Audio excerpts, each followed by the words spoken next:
From the Bent Pixel Studios in Las Vegas, Nevada, this is Phone Booth Fighting, a twice-weekly and absolutely free podcast covering the world of mixed martial arts and beyond with that guy. I'm Frank Mayer. The two-time UFC heavyweight champion, current Bellator heavyweight contender, and this guy. Richard Hunter, Reno's funniest two-time comedian. That's right. And Naga silver medalist. Naga silver medalist. I like it when you work that in. Future MMA fighter. Wimp to warrior competitor. That's right. Future MMA fighter? Yes, sir. He's going to have a fight now. Let me introduce you to our special guest in studio, Kyle Gunz Up Stewart, a 10-0 undefeated welterweight who, as this episode airs, I don't know if I should say this Friday, next Friday. The actual date of the fight is July 27th. July 27th. Just go with that. Kyle is fighting for Legacy's welterweight title. We'll get into that fight and how you can see it and all that kind of stuff here in a moment. But I always had a hard time. You have to tell me how to find Legacy, because I remember one time. LFA airs on Legacy Access. Fighting Alliance is on Access That's TV, right. on Direct TV, AXS TV. What if you don't have Direct TV? Because I have Cox. You know how I get it? I get it on a Fire Stick. I'm a cable cutter. Because I have Cox cable, and I remember when Robbie Drysdale fought for the title, I went everywhere trying to find it. It wasn't until like 2 days later someone finally sent me a link and an email. Well, you know how you have my Sling TV login? Yes, I do. That's how close we are. We share. I think you can get it on that. Yeah, I'm kind of technologically deficient, so when I tell people, I don't know. I know they show it at Buffalo Wild Wings. Yeah, no, it's on Sling. It's funny. Some things I'm pretty decent at. You know, like video games and stuff. I'm a little bit more advanced. Oh, I'm video game retarded. Look, like social media, I'm a fucking retard. You know? like I still don't understand what Instagram stories are. Like he's tried to explain it to me a few times. You were just on it. I just put you on my Instagram story. Yeah, see, you got me beat. I cannot do that. I don't know how to. If you said right now, motherfucker, I'm gonna put a bullet in your head if you don't put an Instagram story, I'm like, well, shit. I thought we were friends. I guess I have to shoot. Gonna make a call real quick. Tell my kids I love them. Yeah. No, because Bella's starting to do Instagram now. She's asking me questions, and I'm like, looking at her. That's your one that's my fighting, daughter. right? Yeah. Is she your oldest? Yes, she's my oldest. Oh man, get ready. Well, I have a stepson who's 26. Is she on Twitter?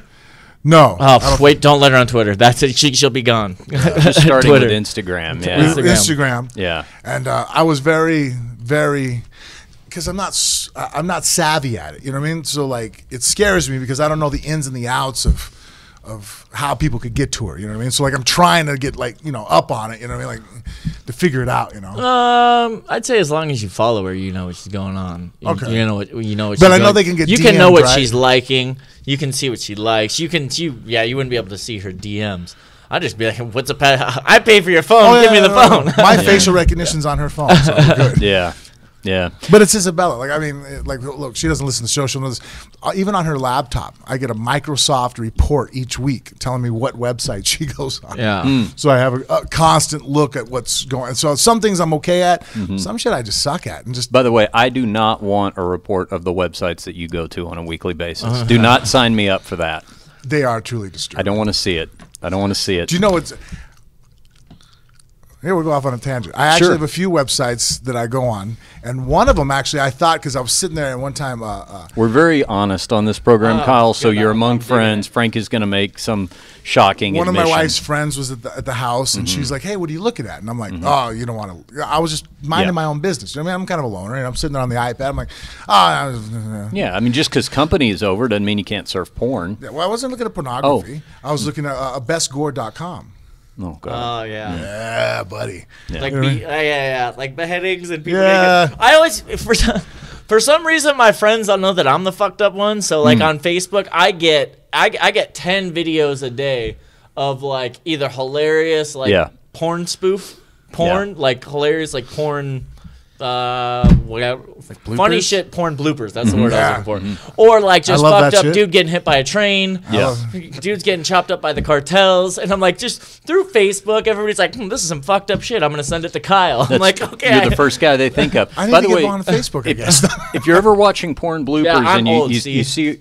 If you're ever watching... I use Facebook. Like I was saying, when your daughter gets into Twitter, anybody under the age of 24, they use Twitter. Anybody 24 or over is like Facebook. Anybody under 24, they go like Facebook's for old people. You know what I'm saying? It's totally...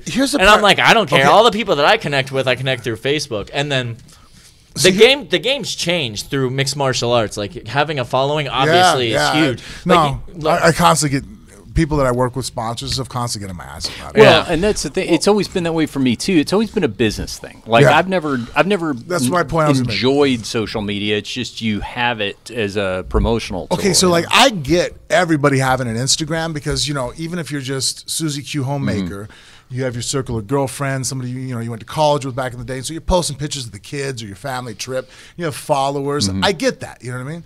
But like Twitter, unless you're of somebody of significance, why the fuck do you have a Twitter? Like, I'm sitting there like, okay, Billy Bob that does plumbing on the side, like, your profound thought, like, why would you even tweet and have a Twitter account? Like, I don't get it. Like, I get somebody like, even Trump, people of the movers and shakers of the world, like, oh, what the fuck's he thinking? Elon Musk. Makes perfect sense for that guy to have a Twitter account. To have a voice. Yeah. Where the masses can see. Yeah, because people are like, what the fuck did Elon Musk say today? You know what I mean? Because I want to know, like, hey, did you hear what he said about such and such? I'm like, no, what did he say? I'm interested. Well, the argument would be that if you follow those people on Twitter, then you would get it more instantaneously than if you waited for it to come out in the news. I'll tell you why I like Twitter. No, and I get it for famous people. So to what I'm saying is I don't get when non-famous people, because this is the thing is the younger generation came up, and this is a huge separation in there's like the millennials and the Generation X. Right.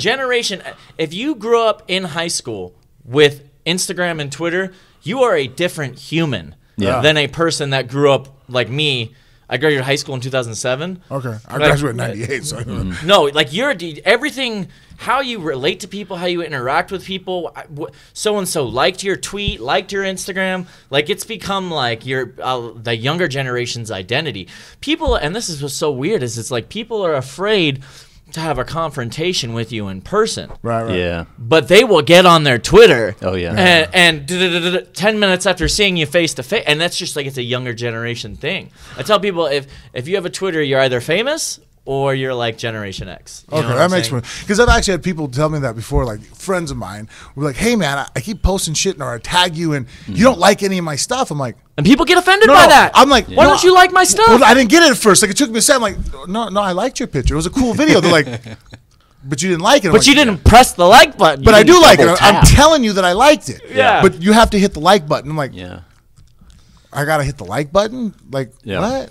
Why? Yeah. They're like, I hear you telling me you like and it, the younger but you generation, didn't hit the like button. There's all sorts of research talking about like the dopamine and then like X amount of people like your social media posts and it's like a hit, it's a satisfaction. It's like, and the younger generation, that's where they're getting their self-worth from is like, I mean, and it's bad. It's like, oh, I have so many Twitter followers. I have so many girls. Like, I mean, we'll talk about the 22, 23-year-old girls. All their Instagram is like them on the beach in their bikini and some sort of profound quote. You know what I'm saying? It's like, no, you're literally just showing your ass off so a bunch of horny dudes can press the like. That's gonna hit your dopamine and you're gonna feel good about yourself. Yeah. And you don't need to hit us with the I don't think you should be able to put down your Instagram model. Like, I'm seeing that now. Like, people go Instagram model. I'm like, wait a minute. Oh, Frank. So, like, let me go back to what paid. Women get paid for that. Yeah. Oh, really? You can make money on this? Oh, I know women that make a $500,000 a post every time they post.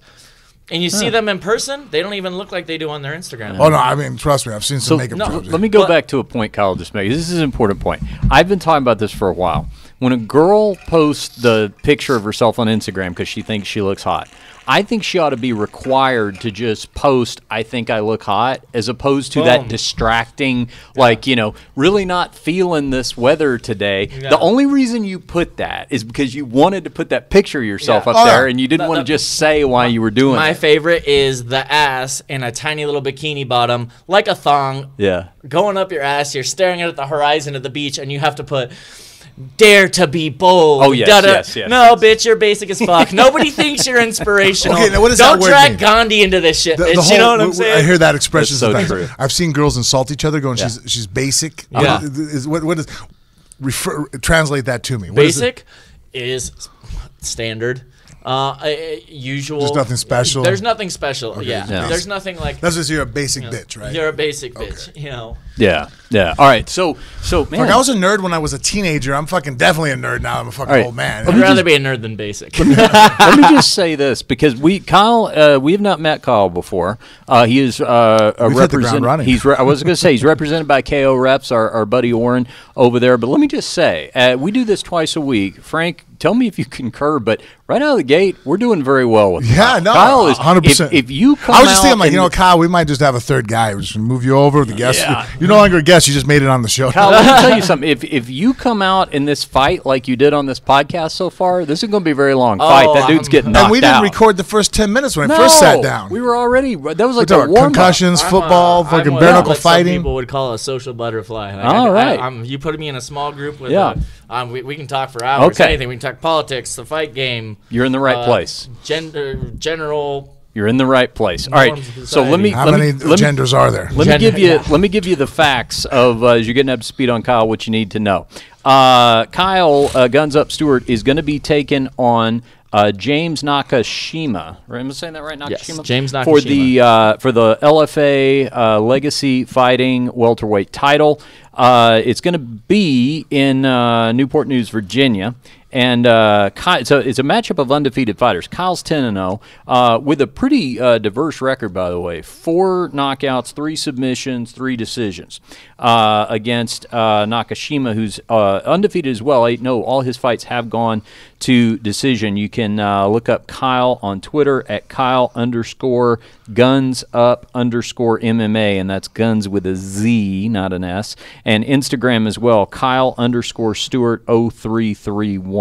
So there you go. Look those up as we're talking. Give him a follow, and you'll be a little more in on the conversation. All right. So man, we got a lot of ground to cover. Okay. So let's ask you about this fight first because you have a military background, yeah? Mm-hmm. What branch? So I was in the Marine Corps. I was in the Marine Corps for not far from here. I was actually in 29 Palms. I was 0331 infantry machine. Oh wow, that's totally different. Yeah, you hear the difference. Right? Yeah. Talk into the mic. Yeah, that's right. So I was an 0331. I was an infantry machine gunner. I did that for 8 years. I was stationed in 29 Palms, 3 hours from here. So I would come to Vegas a lot to party on the weekends. I did 3 combat deployments to Afghanistan: 2008, 2011, and 2013. Wow.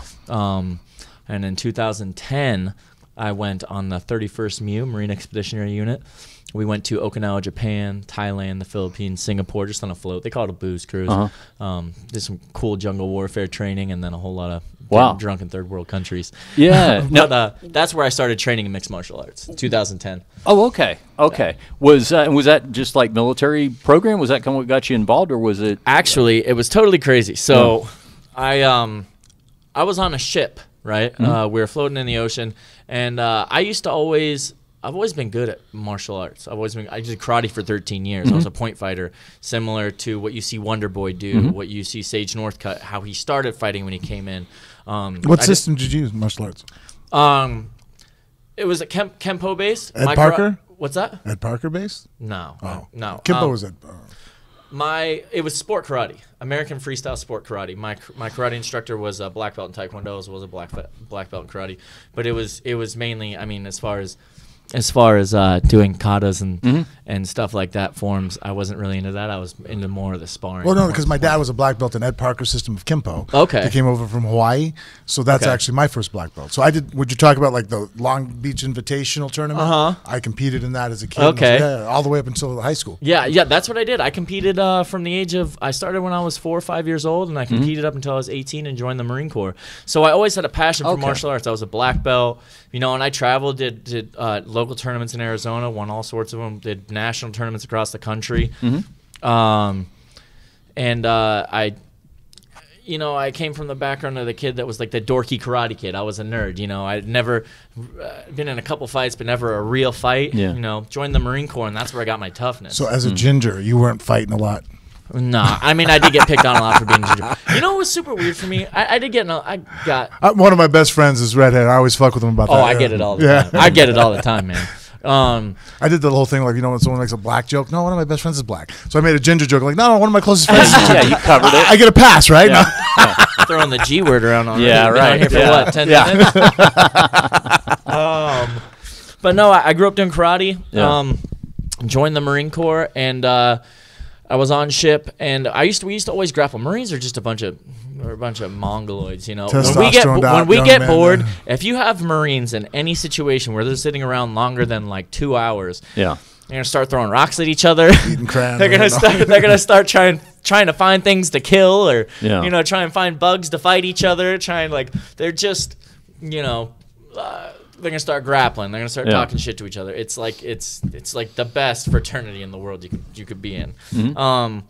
But I used to always love grappling and ground fighting. I didn't really know what I was doing. I just was good at beating all these other Marines, and ran into this kid who had actually trained mixed martial arts and fought as an amateur back with Militich Fight Systems, right? Mm-hmm. Back in Iowa. He started teaching me some grab. I actually learned like a triangle choke, and I thought it was so cool because I didn't know you could choke somebody out with your legs, right? Oh yeah. And I started training and learning to grapple, and right after we got back to Okinawa was the time that Lyoto Machida beat Rashad Evans and won the light heavyweight title. Mm-hmm. And I was like, well, here's this karate guy. Everybody's saying these karate guys are nerds. And, you know, I was in a bunch of fights growing up, but never, like, would think of doing MMA. Yeah. You know, I was like, well, he's doing what I was doing. All the techniques he's using are similar to me. I've been doing them since I was 5 years old, you know. And so I decided to start grappling and wrestling and learning the ground game because I felt like my striking would be good. And came back 6 months later, competed at Naga here in Las Vegas. Oh, yeah. Won all 3 matches by submission, and I was hooked. I was like, you know what? I'm going to try this MMA thing. Started competing. I joined the base fight team in 29 Palms, run by Sergeant Major Mark Galetko was running the team. It's a bunch of Marines and sailors getting together, going to grappling tournaments, pancration tournaments, and I was hooked. I was winning and winning and winning and winning. Mm-hmm. I don't know what it is, but like when it comes to like the human chess aspect of one man versus one man, I mean, I was never a great athlete. But I mean, obviously, I'm good at fighting. Yeah, I mean, obviously, you had a huge drive to do this. So was this the kind of thing where, you know, at some point you decided, okay, you know what, I'm going to approach this as a profession? Or was it the kind of thing, because I could also see with your drive, everything you're describing, where one day you just look up and go, you know what, I think I'm doing this professionally. I didn't even realize I was turning into a pro. No, yeah. If that makes sense. It honestly, there was never like one moment. It was, I think the first time, maybe that first grappling tournament. Yeah. Because I was like, I'm a striker. I've been doing striking my whole life. Mm-hmm. But I just beat a bunch of grapplers grappling, you know. Mm-hmm. And I started, I won a whole bunch. I mean, like, I won every grappling tournament we went to for like every other weekend. I would go and I'd win. And then I started doing pancration, which is no strikes to the head. But that's the way that we did it. It's MMA, just no strikes to the head. And I won 9 out of 10 of those bouts. And then it was just one thing led to another. It was smoker fights. My first smoker, I head kicked a guy and knocked him out.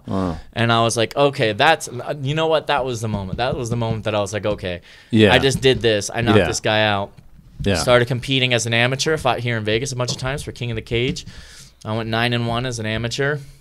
And I knew. So the thing is, I was either going to re-enlist to the Marine Corps.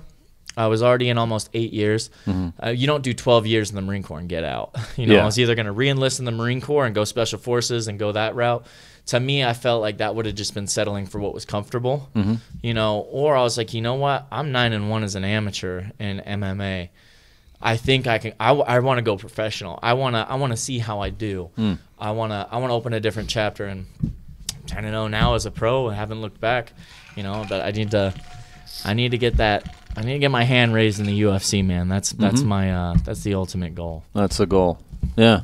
Well, so with this title fight coming up on I'm sorry, what did we say? The 29th, right? 27th. 27th. Sorry, 27th. I'm doing my this Friday, next Friday thing. Yeah. With this title fight. Now, what do you know? What do you know about your opponent? I mean, obviously, he likes to go to decision. He trains at the MMA lab in Arizona. Now, have you guys crossed paths at all? Because you're based in Tempe. Yeah, I actually know him. Tempe. You can tell I'm a vegan because I say Tempe. Tempe. Yeah, Tempe is what we eat instead of meat. Go ahead. I just had Tempe for lunch. No, yeah, I know him. Yeah. Know him. I've seen him fight a bunch of times. Mm-hmm. really quiet dude. As far as his fighting style, he's not very. He's got 8 decisions. He's 8-0 with 8 decisions. He wrestled in Nebraska. He's solid, fundamentally solid. Nothing he does jumps off the paper at you, though. You know, people are like, oh, is this the most dangerous fighter you've ever fought? I don't know if I would call him dangerous. Like, I fought stud athletes that'll sleep you. You know what I'm saying? Or guys that threaten you, you know. That's dangerous to me. But he is his own puzzle because he's like this is the way to describe it. You play football? He's football. He's not Peyton Manning. I was on the debate team. He's not going to light up the scoreboard. He's not going to throw 6 touchdowns. Yeah. He's the Pittsburgh Steelers. He is going to come forward in the proper position, be right in your face. Fundamentals, get 3 yards, keep grinding. Exactly. He's going to go position for position for position. If he gets a takedown, which explains the decisions. I mean, if you're fundamentally sound, you can grind somebody out all night long. He comes forward and he uses his wrestling. Like if you want to unload on him, he can take you down. You know, but he's gonna be right in your face, picking you apart. He's shorter. He's a southpaw. Like I said, nothing he does is like jumps off and goes, oh, you need to watch out for that right hand because he's sleeping people with it. Vice versa. How is his straight left? His straight left is good. He's never dropped anybody that I've ever seen him fight. He's probably a natural right-handed guy. He is a natural right-handed guy who likes to be a lefty. Because of his wrestling background. You see a lot of guys, and actually I was a proponent of that. I remember back when Gray Maynard and I actually wrestled in high school during the same period. He wrestled at Durango. As kids, we wrestled at Bonanza, and then before he went up to St. Ed's in Ohio. But when he first started making that conversion from Michigan when he wrestled, the guy was a high-level, all-American wrestler. Came over, he got second, or did he win nationals in high school or get second? I think he. Anyways, but he was learning how to box, and he would box left side forward, and then when he would wrestle, he would switch his stance. Yeah. I actually said, hey, you know what? I think it would be actually worth it for you to go ahead and you're a wrestler more than you're a boxer, so why don't you box out of your wrestling stance? Yeah. Instead of trying to learn how to wrestle out of a boxing stance, Yeah. So to make that conversion. So I agree sometimes when guys have a strong wrestling background to fight with the same stance, same foot forward, One of my buddies, who fights in Bellator, Doughboy Gerard Trice? Okay, yeah. Yeah, so I train at Arizona Combat Sports in Tempe, so we have Tyrell Fortune out there, and we have Gerard Trice out there. Doughboy's the same way. He likes fighting. I mean, he fights righty, but for the longest time in the gym, he's like, I feel better at southpaw because he's a lot more comfortable, a lot more relaxed. He's got a strong jab. Yeah. But as far as James goes, I feel he's not powerful, not explosive. He just doesn't mess up. He waits for you to mess up, and he's just going to grind you out. And that's a very much too of. It's funny. That's actually not the American wrestling style. That's actually a very international wrestling style. If you watch a lot of international wrestlers, that's why sometimes wrestling matches against some of the Russian stuff can be kind of boring because they're like, okay, I'm going to push the pace on you, be in your face, but I'm not going to expose myself and take that first shot. You're going to take a shot. I'm going to sprawl, turn the corner, and crush. Counter. They're counter guys. You know what I mean? Like, they're like, okay, you make a mistake and I'll get you, but I'm not going to be out of position. I'm not going to get out of position. I'm going to wait for you to be out of position, and then I'll go. My buddy calls that white boy wrestling. Is that really? He calls it white boy wrestling. Yeah, Jordan Burroughs doesn't have to wrestle that way. He just that's him. He's going to be right in your face. I think his wrestling, his confidence in his wrestling, is what allows him to strike. Like he's not worried about anybody taking him down. He's like, okay, I'm gonna grab the leg. You know what I'm saying? He's not worried about anybody taking him down. So he'll put that pressure right in front of you, and he's tough. So he's got that winning constant formula. He's always going to be able to come forward, and even if he's just dictating, if he's in the center of the cage and you're backing up because you're worried about him shooting, he's winning. He hasn't even thrown a punch, but he's winning. This is again shot for the legacy welterweight title, and for more casual MMA fans, I know we got hardcores that listen, but for more casual MMA fans, if you're not tuning into LFA, this is really one of the premier organizations that is not UFC, Bellator. You know, I call it the UFC minor leagues. It's you know what, and that's it's a great the UFC minor leagues, the Bellator minor leagues, and it speaks well of them actually because of the number of fighters that do make it from there onto the biggest of stages. But if you've got Access TV, sometimes you don't even know you have Access TV. It's AXS TV, but it's the perfect channel for me because it's half MMA and it's half music. So those are both my worlds. So I can watch Access TV all day long. But you'll be able to see the fight live on there. And like I said, if you got Amazon Fire Stick, if you got Sling TV, even if you don't have a cable provider that has it or satellite, you can get it on those on Sling or something like that if you want to watch it. So what other kind of stuff you into, Kyle? Tell us a little bit about what would be the thing that we could find out about you that would surprise us to know. What would surprise? Like you write poetry. Poetry. You're some sort of bird watching club. Oh, now I feel basic. No, I don't do anything, but I fight, I train, hang out with my family. Yeah, that's what I do. Yeah. Are you married? Nope. Okay. Single. As a Pringle. Okay. So children, do you know of? No. No. Looking to get married? We could play a little matchmaker here. No, I'm good. Okay. All right. And you were training. Yeah. You were training. You were training. Definitely not looking to get married. Now you're training just down the street at Extreme Couture. We could have an 8-hour-long podcast about my failed past relationships. Oh, that's half of what I bring to the silver table. lining when you don't have to worry about that. You can just go train all day. Yeah. MMA, exactly. martial arts, being a top guy is a selfish thing. Yeah. Yep. Raising seriously, sometimes I love my wife and kids, but honestly, that is a hard path to be married and raise children and try to have a career. The funny thing is that a lot of women don't understand that. It's you didn't respond to my text message. Yeah. I just got to the gym. You can't send it. No.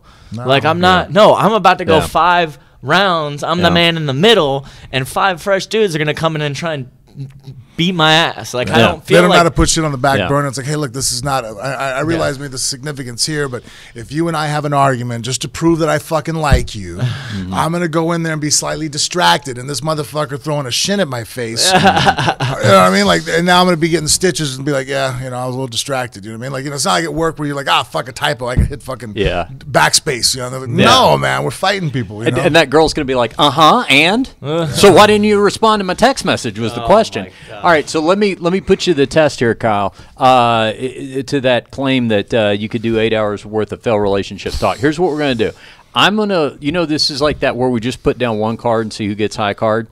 I'll tell you my craziest relationship story. You tell me the craziest one you have. Oh, no, we don't want to do that. We don't want to. Sounds like we definitely do. Statute of limitations is not run out. I'll tell you what, I'll go first. How about that? And then you just see if you can top me. God. It may not even be your biggest. Maybe you just go, okay, this is just as much as I need to do. You don't have to come out with story. the fucking Full House on the first. Right. Okay, all right, here we go. All right, so I was going out with this girl, Ginger, by the way.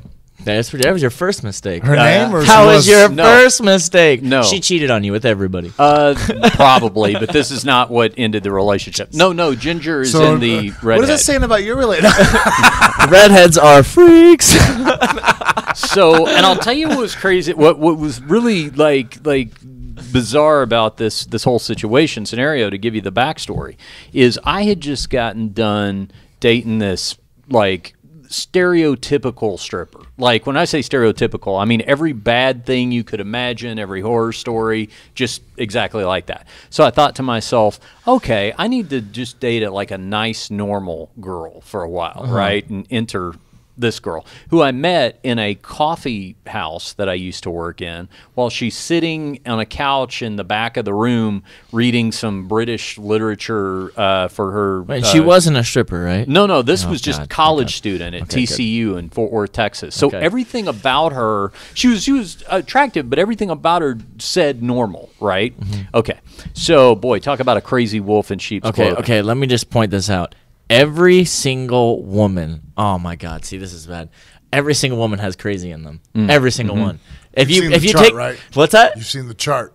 The hot to crazy ratio, yes. And if you have a girl who's a 10 and she's a 2 in craziness, it's a man. Yeah. No, every woman has a certain amount of crazy to them, and I've seen minimum this. 4. People are gonna be like, minimum Kyle 4. Stewart hates women. That's why I don't want to go down this road. The chart. We'll have to You post take the a chart. woman to a certain. If a woman's in love with you, Yeah. and you're done, and she can't have you anymore, guarantee you crazy's coming out. Guarantee you crazy's coming out. Okay, so this girl, so I meet reading some literature in the back of this coffee house, whatever, and obviously a series of crazy scenarios ensue, and she's really showing me on a long-term plan how nuts she is. But where it all finally comes to a head is she's at my house. She's very, as you know, Frank. I'm very logical. I'm very, if we're having a problem, let's just discuss it. Quickest route to solve the problem, point A to point B. I don't lose my temper, that sort of thing. And she was the opposite. Stop with the facts and logic, man. That's not good. Right. She didn't like it either.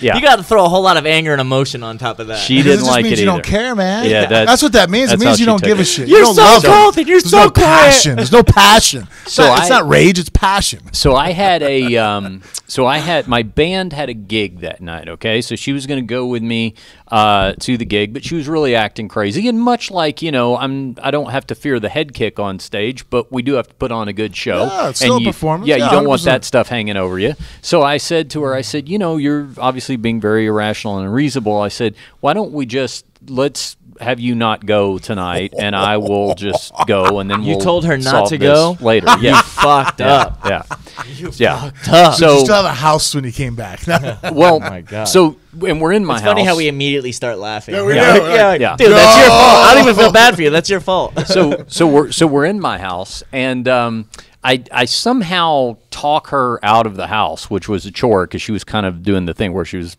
maybe going to refuse to leave. And I get her outside the house, and I think she's going to drive away, and I start hearing some noise going on outside, and I look at my window, and she's dismantling my mailbox. Now, she didn't have like a toolbox in the trunk or anything. She's just sort of like pulling on it and popping it off its stem and all that kind of stuff.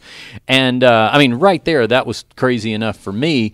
But then she, as soon as I see her do that, before I can get outside to intervene, she gets in her car, drives around the corner, and intentionally runs head on into a telephone pole and totals the car.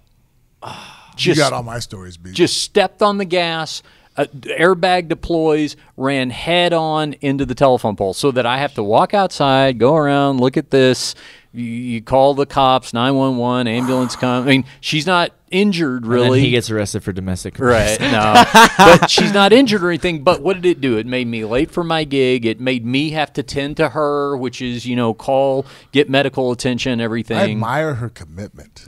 That's serious A commitment, lot of girls right? will scream, I'm going to hurt myself. But they Yeah. don't, Dude, they have that inner crazy. I'm telling you. But that was you a lot of see it in their commitment. She's like, eyes. fuck it. Strap like- up, turn around, and go. Total the car. It's like scary. It's Yeah. like I fight grown men, Yeah. but women being so much tinier and softer. So You know what I'm saying? Yeah. Like, but Hell hath when no you wrath see rider. it in their eyes, Yeah. hell hath no fury like a scorned Yes. ex-girlfriend. Yeah. You know what I'm saying? Well, hell hath, because you see it in their eyes. The crazy. It's just like, I didn't know that little demon existed in you. You know You what might I'm be able to saying? pull up the story. Were we talking about this? There's a girl that just finally got convicted for manslaughter. Uh-huh. She killed this guy's family.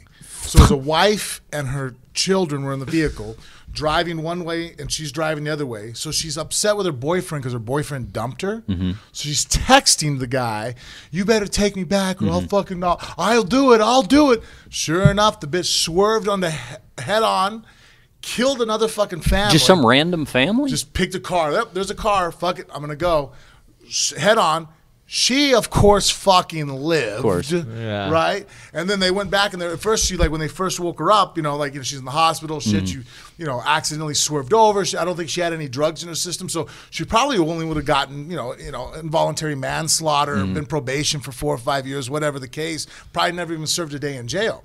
But they got a hold of her phone records and go, oh, you actually were texting that you were going to purposely do this? And sure enough, She was so mad. I think she was 17 years old, if I remember correctly. Well, like I said, Mikey might be 17. Ooh, that's even ruined crazier. her life. See, I think they become less crazy as they get older because they just don't give a fuck. But could you anymore. imagine? I mean, at 17, Jesus Christ, it's not the end of the fucking world. How many times you're gonna get dumped before you get fucking married? You know what I mean? Like when you're 17, you're a fucking kid still. Yeah, I know, totally. When you're 21, you're a kid still. I keep doing that now. I do the thing. What was that one comedian goes, man? If I knew now what I knew then, like I just turned 39, I'm about to turn 40. I'm like, oh fuck, I'm getting older. Like, but like I'm like sitting there going, I think exactly the same as I thought when I was in my mid 20s. Like I'm like, there's an evolution. Like you keep thinking, dude. Like, I agree with that one. I think by the time you're 25, 26 years that's old, you. that's you. That's who you are. If you're a piece of shit at 25, 26 years old, you're a piece of shit human. You so know now what when I'm I saying? look at people, it's giving me a different outlook. Like now I look at that guy who's 90 years old. I'm all. He's just a 26-year-old that's old. Yeah. Like, you know what I mean? He looks old, but he's still the same motherfucker that I am. All right, Mikey's got the news clip out of Houston, Texas. Go ahead and play this for us, Mikey. Let's hear what we got. This is a story Frank was talking about after a word from our sponsor, Jack in the Box. That looks like this is. You always have to sit through the advertisement. Gross. I'll talk over this. Yes, go ahead. And then it was funny, not funny, but then the parents, when they were doing here the we talk. go. Here we go. Behind us, you can see that the wreckage is only now being removed, and there is an even sadder side note to this story. The family that was struck was on their way to a movie when they were hit. The crash happened just before 5 this afternoon, and since then, this section of West Park Drive near Dunvale has remained closed to traffic on a weekend when law enforcement is on the alert for impaired drivers. This is believed to be a case of a DUI fatality. Oh, no. So now they One car with the family inside waiting at a light on. Is this not it? And she was drunk. No. This one killed a 17-year-old girl. You get it flipped. Oh, I got it flipped. Oh, okay, yeah. Okay, so anyway, so when you're looking for it, so you got your fatalities in court, crossed up there. though, you know, like when they do the sentencing and someone can go up and speak on your behalf, the other people for the victim speak up. So like the family's like, look, she's never done anything else wrong. You know this, take into account. I'm like, does that fucking matter? You know what I mean? Like, could you imagine if I go there and I lose my shit and I beat someone to death? You know what I mean? I've never been arrested. Because what you're well, he's not really a criminal. It's like, what does that matter? Because you fucked up, and now you need to be punished. Because what you're really saying is, this is a sociopath who's never been caught before. Yeah. That's really the argument. You know what I love? All right, you totally brought up a great point. There's this girl that brought up this conversation. There's some things in life that you just don't get to say, well, but nobody's perfect. I agree. You know what I'm saying? Yes. There was this chick that we've all made. There was this chick describing to me this boyfriend or ex-boyfriend that she was madly in love with, and we were all just kind of looking at her like, he was in a gang, but he was really a good guy, and they went to go rob this house, and then the guy came downstairs and he was really good, but he shot the guy, and then the guy died, and the guy had a family, and now he's in prison. And she's writing this guy while he's in prison. She's like, yeah, but you don't understand, nobody's perfect. And I was like, hold up, bitch. Hold up. There's some things in life that you just don't get to say, but nobody's perfect. And look, you made a million wrong decisions that led to one horrible decision. When people think that way, have fun in prison. When people think kind of like how her mind was, it's like, well, he's not a bad person. Like, what do you think? Well, then what constitutes a bad person? Do you think Hitler woke up every morning all right, let me fucking torture these motherfuckers? Like that's comic books where a guy is evil all the time. Yep. Like Hitler had a fucking dog. He was a vegetarian. He had a girl he dated. I'm sure Eva Braun probably didn't think he was a fucking asshole. He had decent relationships, and he fucking still killed millions of motherfuckers. You know what I mean? It's like, wait a minute. Not only he convinced millions of people to kill a million motherfuckers. So when people tell me that, they're like, oh, you know what? It was just one bad moment in life. Don't judge. I'm like, well, yes, that's how I judge you, is by your actions. Right. So you are a scumbag because of what you did. Equates scumbag. Are you a scumbag 100% of the time? No, but you had the scumbag moment. Now it defines you as a scumbag. Just like, hey, an Olympic gold medalist. On the flip side, you win an Olympic gold medal. You won it on that night. Does that mean that every day of your life you could fucking go win that event and become a gold medalist? No. Yeah. But you're still going to be remembered, hey, that guy won a gold medal. So you get the prestige, but people don't want the negative. They want to go, well, I fucked up. Let's forget about it. I'm like, nah, it doesn't work that way, motherfucker. It doesn't work that way. It doesn't work that way. You fucked up. Now that defines you, those actions. It's a good point you bring up, Kyle, because it is. There's a line of demarcation where there's a difference between character flaws and antisocial behavior. You know what I mean? Like there's a difference between, oh yeah, he's not the most pleasant person to be around, and that person has no soul. Like there's a difference there. And you're right, it doesn't all fit in the same category. I'll tell you another one. It's because Frank brought up the Hitler thing, but this is something you hear where whatever the thing is that you're outraged about, that where you've sort of cornered this person on this point counterpoint, how often do you see people go to the resort to the, well, that's not the worst thing. Let me bring up the worst thing in, like the Hitler example, you know, and isn't that worse than this? Yeah, but they're not mutually exclusive. I mean, it doesn't mean we can't be talking about two really bad things at one time. People always like to bring up Hitler too. Right, because it's like the find the worst possible. Yeah, yeah. It doesn't get much worse than that. Yeah, yeah, exactly. You could just go, oh, well, what about Hitler? I was trying to help you look for the article too. If we can't find it, I'll who the fuck? Oh, anyways, but when people do that, like they use a moment like, well, it could be worse. It's like, yeah, but it could be better. It's like, well, stop using that. Yeah. Of course we can find a situation worse. It doesn't take away that this situation was bad, or vice versa. You know, it's like the situation could be good. I'm sure we can find someone else has a better situation or had a better day. It doesn't mean that'd be like if you're like, oh, those people in Darfur getting fucking tortured. I'm like, yeah, but I'm having a bad day. Yeah, but not as bad as those people. I'm like, cool. So I'm not allowed to be sad, right? All right. So hey, are you having a good day? Yeah, I'm having a good day. Like you're not allowed to be happy because fucking, hey, Bill Gates is a fucking billionaire. His day's better than your fucking day. You know what I mean? Like he's having a better day. How dare you be happy about your day? There are people much happier than you are today. It's like, yeah, but I'm happy with what I have. Exactly. And you could be miserable in a situation, and it's miserable to you. That's what you're happening in your life, and you have to respect that. Those, to me, are people a lot of times that are just looking to avoid having to discuss something to begin with. So it's kind of like, it's like if, let's say you talk about recycling, and somebody goes, well, yeah, but you can't recycle everything. Like, okay, you got some kind of recycling effort going on, but what about that one or two areas over here where you don't recycle? Well, that is not an argument against recycling whatever's over here. You're just pointing out how it could be better, but that's no reason to not do anything. People. And so many people do that. It's the same thing. It's like, well, if we're going to go to the gym, well, I'm only going to be able to do that. Like, so just do that. Correct. Just because you can't work out 5 days a week, 3 hours a day, well, fuck it, don't do it at all. I'm like, what kind of mentality is that? It's all or nothing? I mean, life, I live for moderation. I try to be a moderate person because I'm naturally an extremist. I'm like, dude, moderation's okay. If you know what I mean? Like, how many times I do that all the time now when I go to lift weights, I'll go to the gym like, oh man, my shoulder's hurting, this is bad. Yeah. Fuck it, I got to train tonight, I got to roll over at Roberts, or I'm going to spar over at Syndicate. I'm like, yeah, but I'm going to be here. I can at least do this. And then I might only do 3 or 4 exercises, but I did something. And you're much better. It's like, well, fuck, I could have just sit there, well, I'm going to have a bad workout today. Yeah, fuck it, don't work out at all. That's not the championship mindset, or that's not a mindset that's going to forge you in life. Yeah, that, by the way, Kyle, that's the trap that Frank lured me into last night. I'm sorry, man. I didn't know that was going to happen. We're both. You saw ego get involved there. So too. we're both dealing with injuries, and we go over to Drysdale's last night, and he goes, "Yeah, it's no problem. I'm banged up too, so we'll just sit on the side and observe." So okay, so we get there, we're supposed to drill, right? And then he goes, "Well, no, we'll be each other's partners, and I'll just go light and everything." So okay, all right, I can do that. Just avoid my left shoulder. And then next thing I know, boy, there's nothing like famous last words when Frank tells you he's going to roll light. Next thing you know, he's sitting on my head. It felt like it was going to pop. And then that's a large human being. It is a very large human being. I know his heart was in the right place and he was trying to be, but as that eclipse was happening, as all the daylight was we're doing deep half guard and he wants us to flop over the top, and I'm like sitting there trying to, and I really tried not to crush you, you know what I mean? Like, and move over. But then I'm sitting there, and then Drysdale, being Drysdale, I come in and I start to practice off going, hey, I've already did jiu-jitsu in the morning because I taught over at Syndicate. Then I did the MMA class. I just did weights with Bella.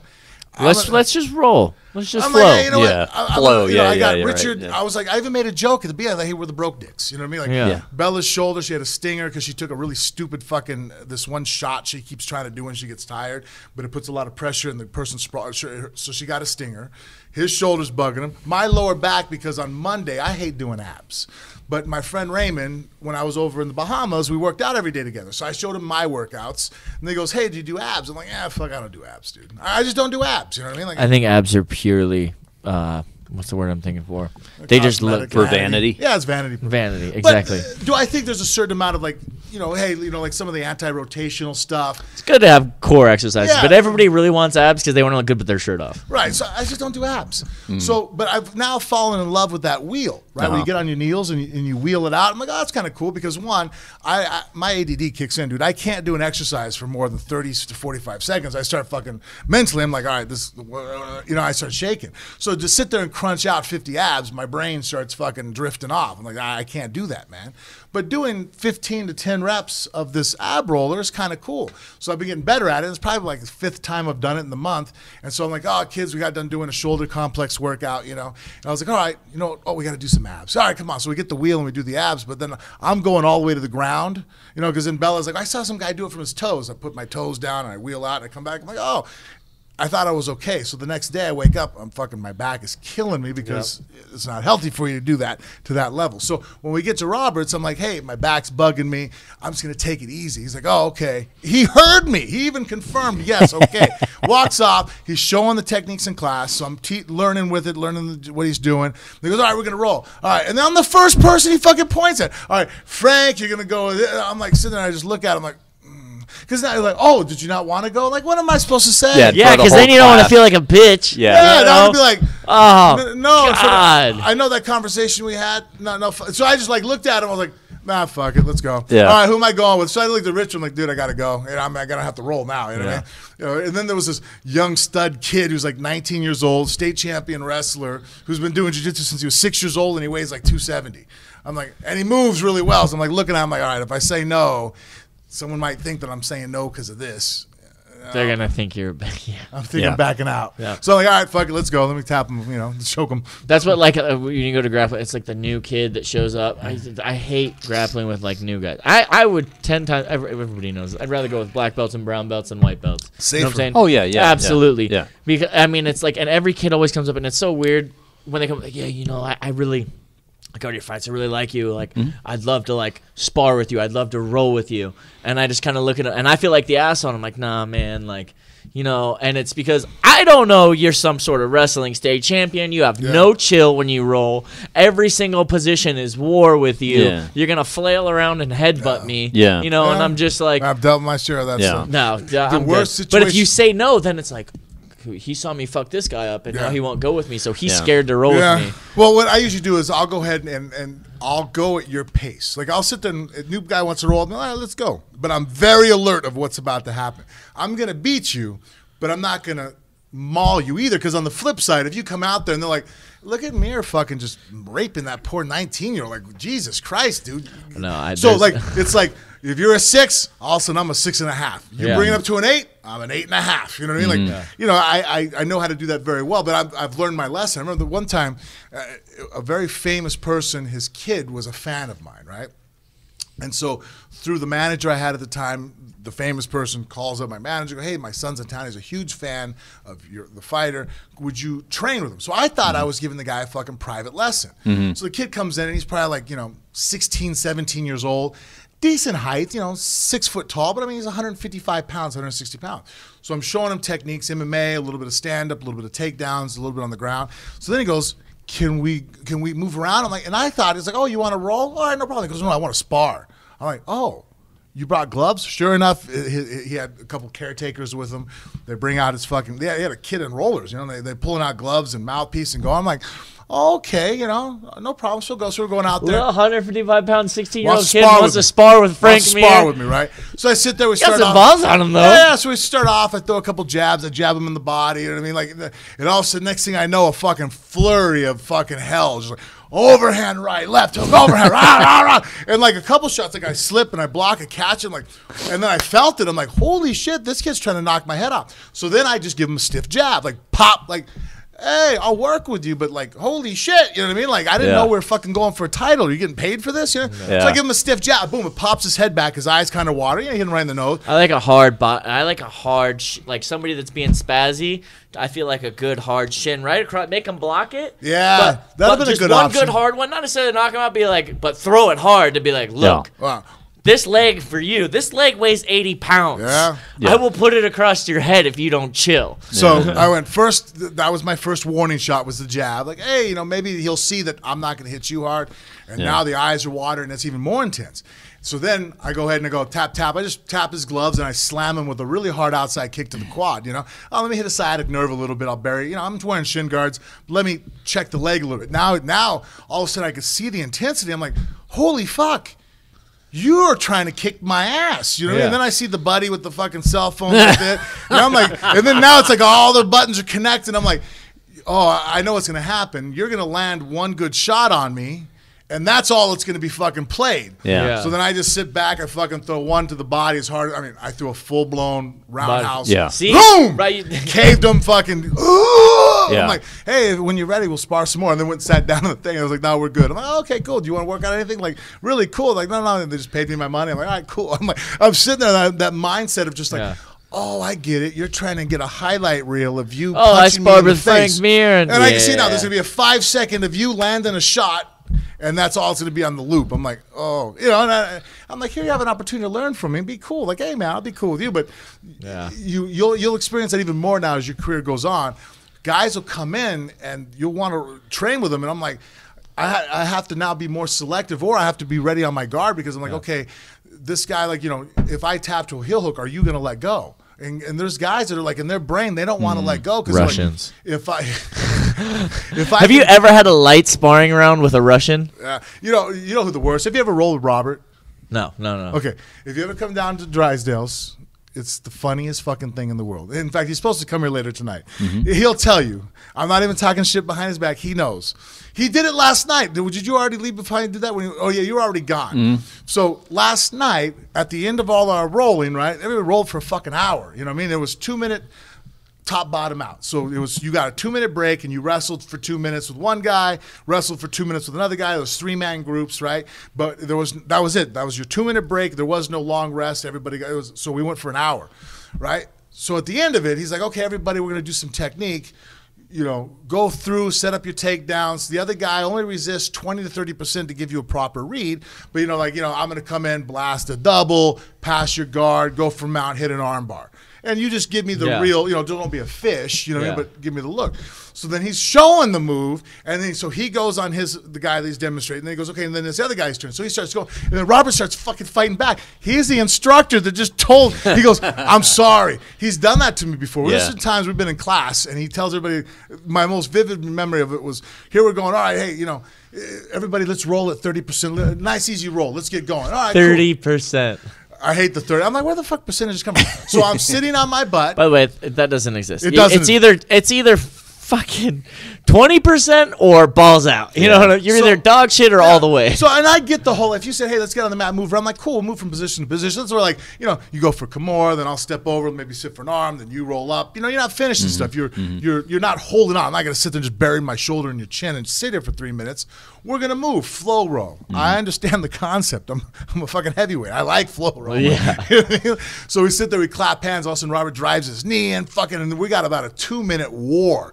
It's just fucking, it's first thing in the morning, it's morning 10 o'clock class. So we're sitting there, and finally we get him apart where I'm shin to shin. I'm trying to sweep him, and I'm looking at him like, hey, buddy, when are we going to start going hard then? You know what I mean? Like, if this is the flow, and he just lowers his head. He's like, fuck, man, I'm sorry, I'm the worst. Like, you are the worst. So You are the worst. You are the worst. Robert Drysdale is the worst guy to try to go easy with. He'll tell you he has one gear. So, when I go to Chechnya and I wrestle those guys, I'm prepared. I got Robert. That shit's always funny. Anytime I've never had a light sparring round with a Russian, never. And it's like, that's why those motherfuckers are so hard, because they don't. There's no, hey, let's work on drill some things. Nope, we're trying to knock each other out. And if I pick you up, I'm slamming you on your head. There's no letting you down. Yeah, that's the part I get frustrated with them, because I've tried talking, because I'm so much friends with some of the guys at Berkut Fight Club over there in Grozny. Is I'm like, look, you guys can wrestle like that. Wrestling, you can go hard all the time. The injuries are not that much. I'm like, but hey, you can't spar that way. Yeah. Not 6 days a week. You can't. If 6 days a week someone's getting knocked the fuck out in sparring sessions, you're going to have a 2-year career. What is your thought process? I need to ask this. You being frank here. What is your thought process on, you're kind of explaining it, hard sparring versus flow sparring? Some people will swear up and down, you need to have hard sparring. Some people will swear up and down, you don't need to spar hard. So you know what I'm saying? Well, there's obviously I think a it's balance. necessary, but I do think it's a balance. And here's the reason why. I think that hard sparring where there's like you and I know that, okay, we're going to go, or if I catch you with a good shot, I'm not going to finish you, or vice versa. You shake my legs. Now, it's detrimental. I think you shouldn't do it a lot. You know, personally, I only hard spar. I like it in certain situations. Yeah. Boxing. Right. Let's crack boxing. Yeah. You're wearing 18-ounce gloves, but the reason why I think it's important to do at some point is because you have to get used to the nervousness.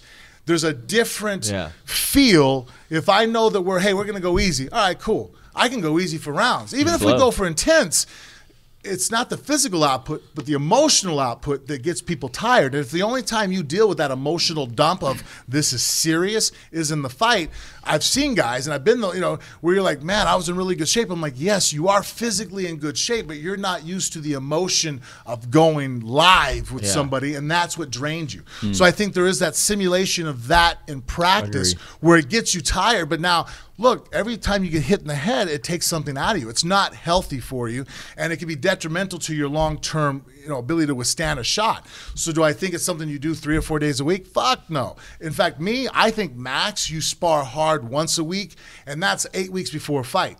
Yeah. If I'm not 8 weeks before a fight, I never spar hard. Like I said, I'm just not going to do it. Like I'm not taking needless punishment to my head, and I don't. I've had enough experience. I don't need to. It sounds like what you're saying is that the value in it is the intensity. That's what it is. Not the taking the shots. And in fact, if I didn't get hit, if somehow, but there's still that and in boxing we do it more. But I remember those days, like, especially when I was training with Bermain Stavern a lot. Now, the guy was a former WBO champ. Now, he's a super friendly guy, super nice, and we'd have sparring days where we would be talking before sparring. But then we wouldn't call it hard. We'd be like, hey, we're going to have a serious sparring session. We're going 6 rounds. Okay, cool. So I knew that on those days, we both would walk in the gym. He went to his corner. I went to my corner. There was no talking to each other. There was no interactions. There was like, okay, this is serious. Yeah. We're focused. And that gave it that. I had the butterflies on the way to the gym. I'm fucking nervous. You're going to get cracked. Right. Yeah. And that helped me prepare and get you used to those emotions you're going to feel fight night. So that is the value in it. Not the actual, does it teach you how to throw a punch hard? Fuck no. You can hit pads or spar and be intelligent and simulate everything and turn it on. But I just don't know how to simulate that fear. Yeah. That's what I want to get accustomed to. Getting scared, and then going and competing under fear. It's like if you have enough experience, you throw a straight right hand right off if you're comfortable and relaxed and you've been there in the experience, the right hand comes straight off the chin. Yeah. And you know that it comes with power because you did it proper. If you don't have that experience, you could throw a right hand 1,000 times in training, be comfortable with it, hit land it every time sparring, but you go to fight and now all of a sudden the right hand is yes. And it's just the discipline went out the window. Right. And because also too you haven't put yourself under the psychological distress. You see all the time when military guys train.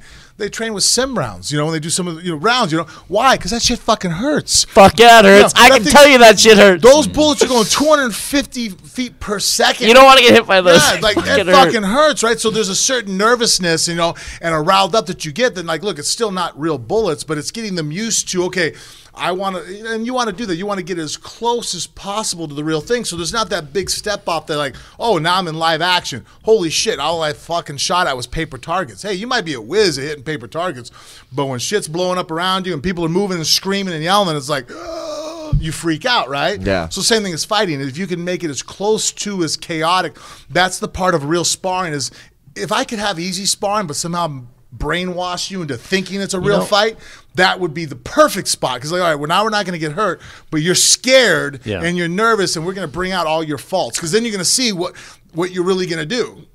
I'm going to kind of tie what you just said into one thing, right? You talked about using sim rounds and in combat, so I'm a combat vet, right? I think that's the number one thing that has helped me in my fights. Because there's times when I'll go to sparring and I'll just get beat up. Right, but when I fight, I go to a different place mentally where I'm emotional when I walk to the cage, but when I get in there, it's literally I have immediate actions that I don't think about, and everything slows down, and that comes from being in combat and being in that high tense environment where I was a machine gunner, man. I can't tell you how many firefights where I was in where it was like the gun goes down. We're trying to figure out, okay, we're getting shot. Everybody's trying to communicate. You know, your first firefight, there's nothing. You're fucking tunnel vision, you're probably, right? a fart in a windstorm. Yeah. You have no idea what the fuck's going on. You're just like, where do I shoot? What's going on? But near the end, you deployed 2 or 3 times. You've been in a bunch of firefights. You're a lot more relaxed. You understand, you know what, everybody, you know, I'm going to find my cover. I'm going to relax. I'm going to get inside. I'm going to communicate. I'm going to find out what's going on the battlefield, you know, and that's where I think, man, like I've turned and had conversations with my corner while fighting. You know, like I have no problem talking since I was an amateur. Your brain now is accustomed to that adrenaline dump when you have the 3 responses: fight, flight, or freeze. Right? Yeah. The 3 things that people do. People always forget about the freeze, but that's I've seen motherfuckers freeze in combat. Freeze. And that's, you know why they do that? There's actually psychological proven why. If you look at a deer or certain animals, sometimes if you freeze and don't move until you assess the situation, you see a big fucking bear and you don't move, there's a chance that predator doesn't see you. So that instinct has actually helped certain animals survive, because it's like, all right, if I don't move, a lot of predators see shit that moves. You know what I mean? Lion might not see me. If you move, it's like, oh shit, there you are. So that's why some humans still have that in them. But you've already dealt with the highest duress possible. Yeah. Your brain has now learned how to assimilate that information and calm it down to where now you can sit there and it's not an overload. Yeah. Whereas most people, in the first time that they deal with intense situations, an overload. And that's why being in intense situations teaches your body, okay, adrenaline dumps, okay, it's coming, and your body can just slow down and go, okay, look, I can either panic about these 5 things flying at me, or I can go, there's 5 things flying at me. There's 1, there's 2, there's 3, okay, yeah. All right, this is where this one goes, and you just start picking things apart by detail. All right, A, B, C, D, this is going to be my routine. You know, and people ask the cliche question, how did you feel like war helped prepare you for the cage? And I'm just like toughness. And I'm like, I'm not talking about toughness. Like, yeah, I became hard in the Marine Corps for sure. I went from a karate nerd to a mentally hard human being in the Marine Corps. But it's my being able to deal with that stress and that anxiety. And it's funny. There's guys that you hear on the radio in combat the first time on the radio, first firefight that they're in, and they're yelling. They're just, we're being pinned down. We're taking him, and you know, and they're just, and you hear the other guy on the other end that's just talking, communicating. And guys who've been there a bunch of times are like, hey, yeah, you know, we're taking fire. It's about 300 meters away. We're all sitting down. We're returning fire. Can we get some indirect fire capabilities? What do we got going on? And it's like they're ordering a fucking pizza. Yeah. You know what I'm saying? And it's just like, and you talk. Listen to different coaches in different corners too. Because you see, there's different coaches. You look at like some coaches, it's like they're so intense about what's going on. Yeah. And you need to relax. Because if you start yelling, you become the crowd. Right, and now I'm in there by That's myself. That's like how Greg Jackson is, where he's I was about to use Greg Jackson. That, yeah, and then right? for example, like Lehman on the other end of it, like Mark Lehman. You guys ever heard him coaching? He freaks out and screams and yells, or actually, at least he's given good information. He knows a lot about MMA. The worst was what's his name, Ronda's coach, Edmund Taverdian. Jesus, I was trying to think of a really that's bad the one. best example. I was trying to think of a bad one. He's the worst. Because like I said, Lehman's loud, and I've heard deal with loud it. guys, He but couldn't deal with it. at least it's good information. Yeah. Whereas here's Tavarian, who knows obviously about MMA. If you listen to him, it's like he's watching fuck a him child up, be fuck murdered. him up, fuck him up. Head movement. Heart. I'm like, I remember when he was yelling at Travis, right? Verdum had his back, and Verdum's trying to choke him. He has a hook since like the end of the first round, and his advice was, "Show him your heart, show heart." I'm all. That's great advice. That's what I'm fucking paying you for. Great advice. Like that's why I looked at Travis. I'm like, hey man, we're boys and shit, but like I don't get it, man. Like, why are you keeping this guy? Like, he must be a wizard in the gym because he ain't shit in the corner. You know what I mean? Like, worst information, fuck him up. I'm like, well, no shit. I thought we were going for a dance. You know what I mean? Like, what was I doing here? No, like my best friend is my coach. He's a year younger than me. He's cornered me. He started my first amateur fight, and we have conversations while we're fighting. You know, it's way more relaxed, and it's I think Greg Jackson's perfect. That's the first one I thought. Yeah, but. That's getting back to what I was originally saying is like that's my biggest advantage when I fight is because I've been in hundreds and hundreds of situations in my life where like the utmost consequences were on the table. Right. You know what I'm saying? Yeah, in the fight, it's only ego death. Yeah, exactly. In that shit, it's real death. Yeah, You know what I mean? Yeah. Totally different. Like one's having a bruised ego, and the other one's like, you're not going home. So for me, it's I don't get tunnel vision, but I just focus in on exactly what posture my body needs to be in. And I go into that, what I've trained to do. I listen, and I can hear what's going on with my coach. Well, and I go back to that very first thing you said in the beginning when we kind of got on this topic, is the ability to slow everything down. Yeah. Like, to me, because actually we glossed over this at the beginning. I noticed you react to it. The reason why I couldn't bow to peer pressure like Frank did yesterday at Drysdale's is because Frank actually you got to dig it on me there. Yeah. Frank actually doesn't have his next fight scheduled yet. I'm in camp, so I have to be very careful not to risk an injury. Are you familiar with the Wimp to Warrior program? The Wimp to Warrior program? You never heard of this? Yeah. No. So I'm pretty sure I should be like the one running that. Wimp to Warrior program. No, listen. If you met 18-year-old me, you would never think I would be an MMA fighter. Listening to you talk is very beneficial to my mindset right now, because our listeners know, as of a couple episodes ago, that we had the founders of Wimp to Warrior in studio, Richie Cranny and his partner Nick. And what they have this international program that runs out of big gyms like McGregor's gym over in Ireland, and AKA here, and Syndicate here locally in Las Vegas. And they look for people who have little to no martial arts training. You go through 5 months of training, 5 mornings a week, and then at the end you get a fight. So like a fully sanctioned amateur fight. Is that what you're doing? Yeah. So I'm 2 weeks in, and but that after 5 months. After 5 months, is it a smoker? Yes. Okay. Think of it that way. Yeah. Yeah, and so there's like no elbows. I think you guys wear. You guys wear headgear? It's no headgear. It's here's the deal. No 4-ounce gloves. 8-ounce gloves. Shins. Yeah. Okay. Good. It's 8-ounce gloves. No knees to the head. No elbows. No elbows. People come in. I want to fight. I want to fight.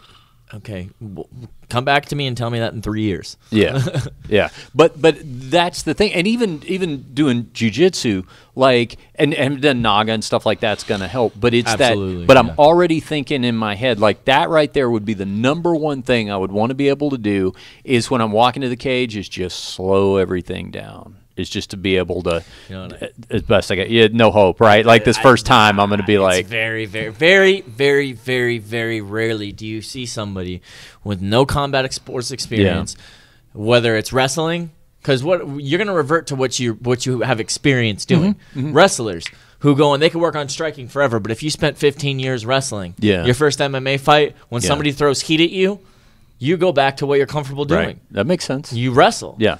That's this is what I always tell people when they're getting ready to have their first amateur fight. You know what? Don't go World Star. That's the only thing. Just don't go World Star. Which is you could have been training for a year, but if you've never fought, it's like I said, that right hand in training, crisp, clean, straight from the chin, boom, returned back home, left hook. That right hand in a fight, the first time somebody is trying to hurt you, it's like it's ugly, And that's what I tell people: just don't go World Star. Just relax. Well, see, and when you talk about like that technique of like throwing that punch, that's honestly that's what I'm aspiring to. I mean, hopefully I win, but what I really want to do is give a good technical accounting of myself based on what I learned over 5 months. We had this guy in our gym, Petros. Petros, if you listen to this, I love you, by the way. And I kind of laughed at him. After his fight, he was 40 in his mid-40s, getting ready to fight in his first amateur MMA fight. Just wanted to do a one and done. Familiar. Trains with us all the time. Sounds very familiar. Trains with us, clean. Yeah. See the dude spar. He's clean. Yeah. He's very, very thoughtful and methodical. You can see his wheels turning in what he's doing. He's not just throwing aimlessly. He's picking up. Oh, he's responding to the jab. Now a low kick. You know what I'm saying? Yeah. You can see his thought process turning. Oh, he's better. He's better than any amateur out there. Goes and fights in his first amateur fight, full World Star. Just completely hits the dude with low kicks and doesn't realize that he can just finish the dude with low kicks and just starts. It just tried to kick the guy in the head when the dude's knees were on the ground, completely, But it was his one and only fight. He enjoyed it, but that's what I tell people. It's like Frank was saying earlier. Unless you have that experience with somebody it's very, very hard to be comfortable in your first fight. Because it's a real fight. Well, and even when you see when somebody else starts throwing sloppy and heavy at you, you revert to throwing sloppy and heavy with them. Ever hear somebody say, sloppy, shitty-looking fighters can make good fighters look sloppy and shitty? You know what I'm saying? Ever heard that? Like a spazzy guy can make a good guy come down to his level. Yeah. If he's not a really good guy, you know. Well, and the interesting thing about this program, too, is it's all the same people. We're all training together for 5 months. So I'm training right now with whoever the opponent is. I don't know who it's going to be yet. But you know what I mean? So it's like at the end of 5 months, like you've basically progressed along with all these people together. I'm kind of hoping that might help too, because at least there will be some level of, like, say you and I, neither one of us any experience, and we start out on this, and you know, day after day, week after week, we're drilling together and everything. I would almost hope that if we got paired up, that we would want to bring that out of each other. I hope somebody has a similar goal to me, I guess is what I'm saying, that, you know, let's be competitive, but let's also give a good technical accounting of ourselves. Because even if I won, if I had to go back and watch the video and it's, like you said, just flying, I don't know, I'd be as proud of that as I would be if I could show the technical aspect of what I learned. You know, that was a big thing that I was telling my coaches. I had 10 amateur fights. I won 9 out of 10 amateur fights. And even when I was a pro, I started just telling my coaches, it's like, you know, you watch your fights and you watch guys in the UFC. And there's a certain level where things start to click, not in training, but while you're fighting. You know, and my goal after a while was just, I want to look like a high-level professional. Yeah. You know, I want to be in the proper position and throwing from the proper. Don't get sucked into getting getting overextended or out of position, or get greedy with your techniques, or get shitty wrestling shots. You know what I'm saying? Yeah. And so I started telling my coaches, like, afterwards, did I look like a professional? You know, and that was always the good positive thing for me. It's like, you look good. Like, you look like you know what you're doing. And when you think about it, when we look back on fighters' careers, even at the elite level, and we talk about our favorite moments or whatever, we're not comparing win and loss records. We're usually talking about one technique compared to another. You know, if we start talking about, I really like this fighter, oh yeah, I really like that fighter, we're not at some point, once we really get into the conversation, going to go, yeah, but my guy had 2 more wins than your guy had. Not so much about that. You know, we're just going to talk about moments. Style. Yeah, I think moments. Yeah. Moments define fighters' careers. Yeah. Moments in fights. Fights define fighters' careers. You know what I'm saying? Yeah. There's a few fights that every fighter, I think you can look, you know, a whole bunch of fights, but there's a few fights that I've had so far that I'm like, man, that was a huge fight. That was a huge moment. Yeah. That was, you know, and I think when you're done, it's those things that people remember. All right, so here's a good one. Justin Gaethje's first fight in the UFC against Michael Johnson. I was there. I was 20 feet from the cage for you know that what one. I'm saying? Crazy fight of the year. That is a fight that when he said, and that's what I love about mixed martial arts. Yeah. It ain't about money to me. Yeah. It's about those moments that you have that opportunity to be your own fucking hero. You know, to define yourself. You know, off of that. A handful of fights. There's a bunch of fights that I won where it was like, man, it didn't really mean much. You know, my last fight was just another win in the W column. You know, to get to 10-0. But like, there's a few fights that I've had that it was like, man, that was a big one. There's certain fights, whether it was the shit talking before the fight, or you know, what the stakes of the fight, how big the high level of the fight was. And this fight coming up, you know, outside of my fight when I fought on the Contender Series, this is the biggest fight of my career. And that's where it's like, you know what, am I going to be able to look back and be like, you know what, win, lose, whatever, like, did I fucking fight? Did I go in composed and fight like a professional, or did I lose my head and look like an idiot? You know what I'm saying? Yeah, honestly, that's my number one goal. It's what I hope to get out of it, you know, relatively speaking, on this level. Plus, Frank's cornering, so there's a lot of pressure on him. Is it going to be weird, Frank, if after the fight I come on here and I have to start talking about contemplating changing camps? Would that be weird for you? I mean, it's nothing personal. You know, dampen our relationship. Yeah, like, we'll remain friends, but, you know, it's just it's a business thing. Yeah, Frank, what are your? I was leading to my question for you. What would you say if you had to pick? Man, that was crazy. If you had to pick 3 fights, moments where fights, it could even be like, oh, when I caught so and so with this punch. 3 moments in your career that define the Frank Mir legacy of mixed martial arts, what would you say? Moments where you're like, you kind of got to look back and you're like, God damn, I did that shit. You know what I'm saying? I think the second Nogueira fight's my one that I think I brought up more than once. God, you look fucking nasty. I remember that. I remember you. Yeah, I remember that fight. The reason why I like it is because in that fight, Sorry. No, the first one I was very dominant and just knocked him out. The second one, he caught me with a right hand right on the ear, wobbled me. I went down. So like if you look back at it, I was losing to begin with and very close to the brink of a loss. And then I was able to stay calm, collected myself, what was going on, got through the problem, and ended up definitively turning it around. So that's what stayed calm inside your own head. In the middle of all this chaos of getting racked in the head, now I'm in a choke, getting choked out by a guy who's a world champion black belt, and now I was able to not panic, not freak out. Okay, well this is the situation. What's the next step? And so I think that's what makes me so happy about that fight, because fights, there's an element of today was my day, whereas there was the second one was the one where you broke his arm, wasn't my day, and I was able to make it my day and turn it around. That's what a fight is. You know what I'm saying? There's a difference between fighters and people that there are bullies in MMA. There are people that make careers out of beating people up. Yeah. But they can't take that. They can't take that punishment. You see these guys that look like badasses, but you put the grind on them for a little bit and they break, they crack. Or they hit some adversity and they break. Well, and sometimes, when you talk about taking all those factors into account, because you asked Frank what his favorite fight is. If you ask his wife what her favorite fight of Frank's is, it's interesting. Her favorite, because I think one day when she sat in on the show, I don't even think it was one day you weren't on, but that question came up. I think one of our listeners submitted it, and she goes, "Oh, no question, the second Brock Lesnar fight."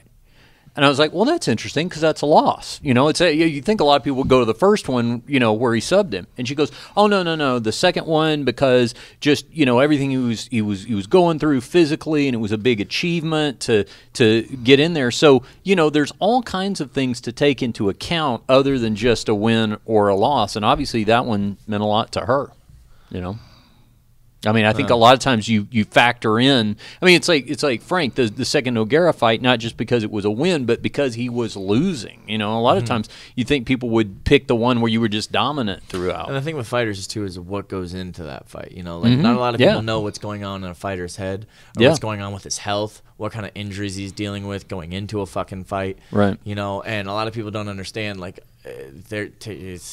People see, an example. I'd say my biggest fight that would look back and I can't believe I did that shit was I fought on the Contender Series last summer, and literally 15 days before the fight, I actually have the video. I could show it to you.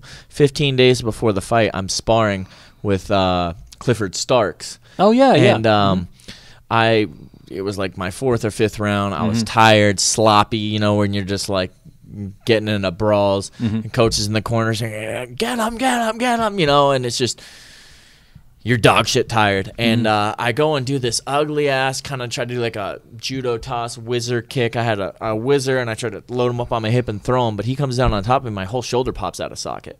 Completely pops out of socket. This is 15 days before my fight on the Contender Series. My whole shoulder pops out of socket. I scream bloody murder. Fuck. Yeah. And I get up and I was like, I'm done. Yeah. And then my shoulder pops back in and I walk over and it was weird because I don't videotape too many of my rounds, but I have that on video. Oh, God. You're making me feel bad about my little shoulder sprain now. And no, but it was like I'm getting right before, and then after that fight, I went on to go fight Jason Jackson on the Contender Series, who is a kid from Henry Hoof's kickboxing. Hard Knocks 365. He was a black zillion. He knocked out Diego Lima, who was in the UFC. His only losses at that point were to two guys who were in the UFC. One was Colby Covington, and other one was Hyder Hassan. And to me, it's like I had never fought anybody on that level. I had never fought anybody who had been on the Ultimate Fighter. I'd beat some good guys, solid guys, but I'd never going into that fight. I'm like, dude, I'm going in to fight this dude who has knocked out a handful of dudes that are in the UFC, and I see who he trains with. He's sparring with Luke Rockhold. To me, my first big fight, it's like, am I really supposed to be here with this guy in this cage? And that's kind of what goes through your head. and I have a shoulder injury, Yeah. like a real shoulder injury. 10 Yeah, days before yeah. the 10 days before the fight, I was like, if I can throw a jab, I can fight this guy. So I was bluffing with my jab. You know, I couldn't throw a left hook. I was worried my shoulder coming out of socket. Yeah. And I'd say 10 seconds into the fight, he's wrapping me up. He's wrist riding me, takes me down, and that it literally is at that moment where I'm like, fuck, like this guy's supposed to be a striker. You know, I was going to roll the dice and try and land a big shot. You know, now he's wrist riding me. I'm getting thrown around. Like, it looks bad. For the first 3 minutes of the fight, I'm getting thrown around. It looks bad. And nobody wants to hear your fucking excuse. Nobody wants to hear. I'm thinking to myself, after the fight, going into it, I was like, well, I got a hurt shoulder. Let's roll the dice. You know, nobody wants to hear, oh, I was injured. Sure, good excuse. You know, and I'm literally sitting there on the ground, and I'm thinking to myself, I'm like, don't go out like this. You know what I'm saying? Don't roll up into a fucking ball. Don't wait for the ref to, like, do not. I was in the Marine Corps, man. I have a huge following of Marines that want to see me be successful. If I go out, I'm getting knocked the fuck out. You know what I'm saying? Yeah. I'm not going to be in the fetal position, getting beat on. It looks like I quit. You know? Yeah. And so I get up, and I just think to myself, just get up off the cage. Just get up off the ground. Get up off the ground. Okay, you know, underhook, turn him, just get off the cage. Get off the cage. Okay. And I just kind of saw it in his eyes for a second. You can feel someone's energy, and he kind of like looked disappointed in himself, like he couldn't hold me down. And I was like, just move forward. Just move forward. Hit him with a right hand. He drops. He ended up breaking his ankle when he dropped. And that's what stopped the fight. Yeah. And I didn't get picked to go into the UFC, but I wasn't disappointed because after that fight, you know, it felt kind of like a loss because I didn't get picked to go to the UFC. Right. But after that fight, I was like, look. I looked at my coach and I was like, I had no business being in that fucking cage tonight. Yeah. I had no business even coming close to winning with my shoulder how it is. Like, and what you're saying is like, and those are the untold stories, because I guarantee you we have listeners now who saw that fight, you know, and didn't know that whole story. They'll probably go on Fight Pass now and go back and look at it and have a whole different appreciation for it because they heard your backstory. You know what's funny is there's a part in the fight and you hear me fucking wince. And Uriah Faber's commentating, and some other guys are commentating. There's like 4 guys commentating. The only one that noticed it was Snoop Dogg, because Snoop Dogg was Snoop Dogg. So I'm getting on my shoulder, and I'm going to get up, and I feel my shoulder pop out, and I immediately yell like "fuck!" Like, and I pull it back, and I kind of grab it, and I'm like, okay, we're good. Now let me fight up. And the only one that knows, I think there's something wrong with his shoulder, was Snoop Dogg. Uriah didn't catch it. Nobody caught it. See there. And if you watch it, you'll see that and be like, man, the kid wasn't joking. I kind of always wanted to post that video to be like, look, like, because people, I was hurt, I was injured. No, like, my shit was fucked up. See, there, Snoop Dogg could have used you. It ended up being a torn labrum and a torn rotator cuff. I had to get surgery after the fight. Yeah, Snoop Dogg could have used you when he was trying to negotiate his second season to host a Tuesday Night Contender Series with that point. Hey, now, we are not going to let Kyle get out of here without me bringing up the fact that after I have been staring at you for about an hour and a half now, I have to ask you this question. Has anyone ever told you that you could pass for the grandson of veteran character actor James Cromwell? I don't know who that is. Mikey, if you will. I see it.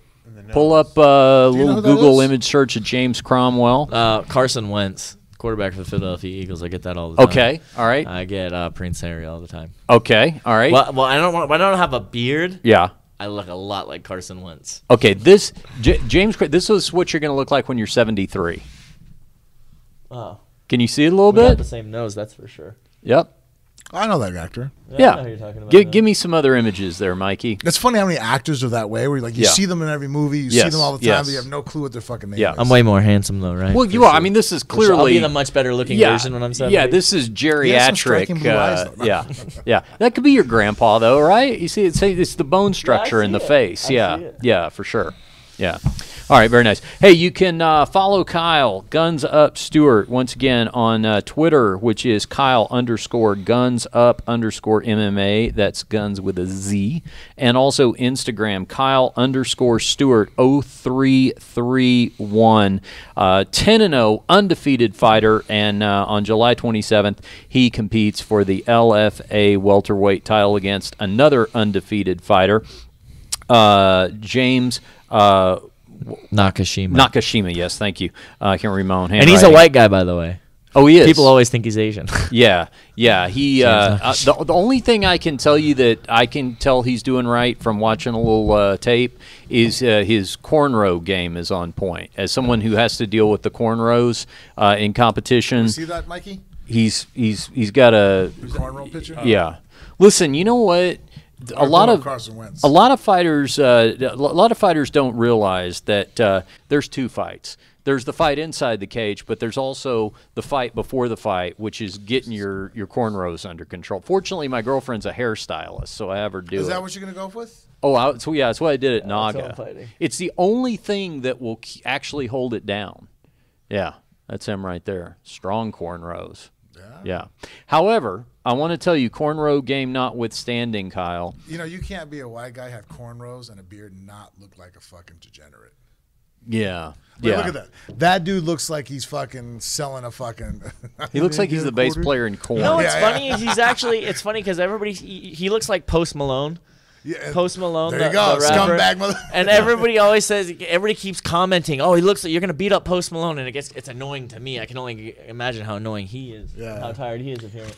But he's actually like a super quiet dude. Oh, and I believe like it. A It's hermit but type it's just of a one of those guy. things where, like, that to me, that hairstyle with a beard, like, it's hard to put. Just like seriously, well, it's like another thing. When I see, well, it doesn't matter if you're white or black. When I see dreadlocks, I cannot help but think you're not going to smell very good. But well, hey, you know what? Let's just make it personal. What did you think of me the first day I met? Oh, I thought made you your were like some acquaintance? '80s burnt out rock star. That, Yeah. like, That's what I thought the drug first addict, second I saw him. Totally. Being a good for drug sure. connection. Yeah, I was just like, oh, this guy might be able to hook me up with a.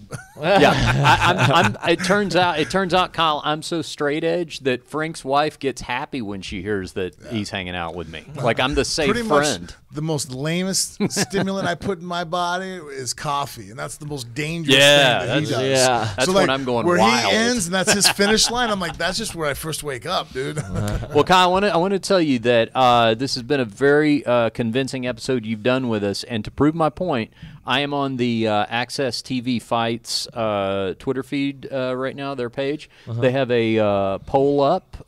It says, who you got in this battle of the undefeated Where's it at right LFA? now? James Nakashima or Kyle Stewart? I'll tell you what I'm about to do.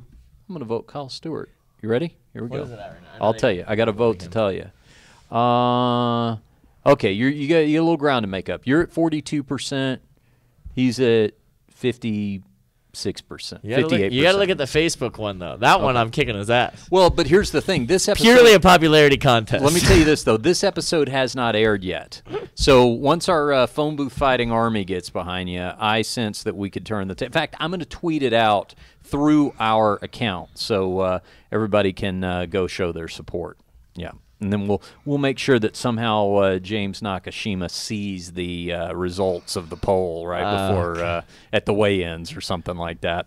Well, yeah, at the end of the day, I think a fight's still a fight when you go in there. no, I you know don't really- it is. It is. Hey, you've been awesome, man. Thanks for coming in with thanks us. for having me on. Yeah, I you were really appreciate it. You were real fine. How are you going to be back in Vegas in the future? I'm actually training going to be coming more? up to Vegas a lot, Okay. a lot more. I really love the training up here. It's really great. Yeah.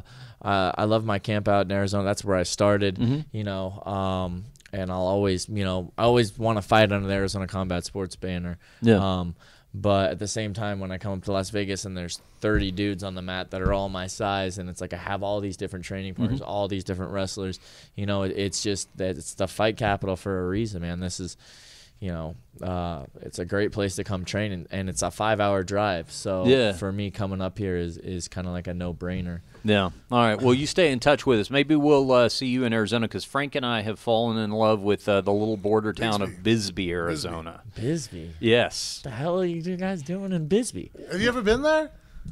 Yeah, you pass through it in like 30 seconds. Oh man, you got to pull over. That place is badass. We have a comedian friend that lives there, Doug Stanhope, and he's like the fucking unofficial cool-ass mayor place. of the town. But, Doug Stanhope lives in Bisbee, Arizona. Yeah. It's a cool town, man. It's hella cool. Yeah, I mean, he's got a compound he's built there, and we had the best time there. I mean, we spent like 2 or 3 days there, but we wanted to stay like a whole week. Yeah, it was good stuff. Anyway, little shout out to Bisbee there. I know we have listeners now from Bisbee, so hello, what's up? All right, sorry, I love Bisbee. Thanks for coming on with us, man. And please follow my Twitter.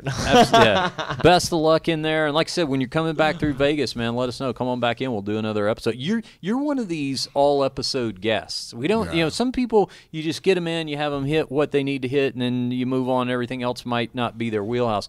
You got a versatility to it. You know what? Oh, we could talk for hours and nothing to do about MMA. You know what we need to do is actually I think now it's like and Jess there'll be a 4. Oh yeah. We'll bring Jessica Rose Clark back up. She's another one. Like the two of them. Yeah. We would all 4 of us probably wouldn't shut up. Yeah, for sure. Yeah, UFC strawweight. She's also one of my coaches and went to Warrior. So went to Warriors. Talk about that. You know what? I'm going to start keeping track of this because I was thinking your versatility is indicative of your MMA record. The 4 knockout, 3 submission, 3 decision. You know what I'm saying? Like you sprinkle it around. You got different ways of winning. Yeah, you're not one-dimensional. I want to start tracking, see how versatile a fighter guest is, and then compare it to their record. I want to see if the more versatile you are as a fighter, the more versatile you are as a guest. You're a good example of that. All right, Kyle. Thanks for coming on with us, man. Hope you had a good time. Hey, Frank, we need to give a little love before we leave to our sponsor that makes all of this possible, Low T Nation. LowTNation.com is the website. Go there if you're like one of those guys that Kyle and I were talking about. You know, maybe you're into your mid-40s. Maybe you've lost a step, lost a little energy here or there, but you still want to compete. You still want to be physical. You still want to show that you got a little something left in the tank. Well, there is a way to help turn back the hands of time. That's by going to lowtnation.com, calling the toll-free number, and doing the telephone consultation. Frank, if I do that, what happens from there? Well, they go ahead and give you a screening, find out if you're somebody who might possibly be a candidate that would benefit from their help. At that moment, they'll send you over to your nearest lab core, get your blood drawn. That way they can have some official results on where you're at and be able to peg you down and give you the best prescription possible as far as taking care of and best game plan of moving forward, and it'll be shipped directly to your house every month. Product shipped right to your door, just like a box subscription service that is so, the likes of which are so popular these days. Go to lowtnation.com, log on to the website, call the toll-free number, tell them Frank and Richard from Phone Booth Fighting sent you, and they will get you on your way to turning back the hands of time. All right, for Kyle Gunz Up Stewart, for Frank Mir, and for Mikey over there doing an awesome job as always producing. I'm Richard Hunter, and we'll see you right back here on the next episode of Phone Booth Fighting.